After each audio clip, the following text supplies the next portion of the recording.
If you're trading on a PC or laptop, clicking the left toolbar every single time you need to draw a line is slowing you down.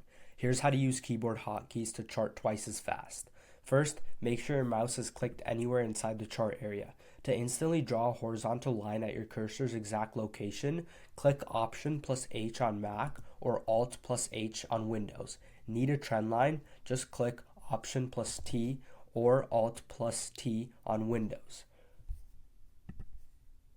Need a Fibonacci retracement? Click Alt plus F on Windows or Option plus F on Mac.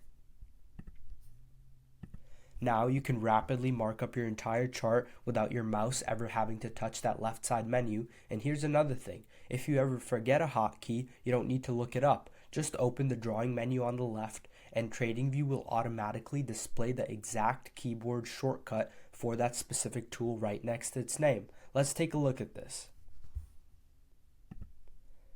Perfect.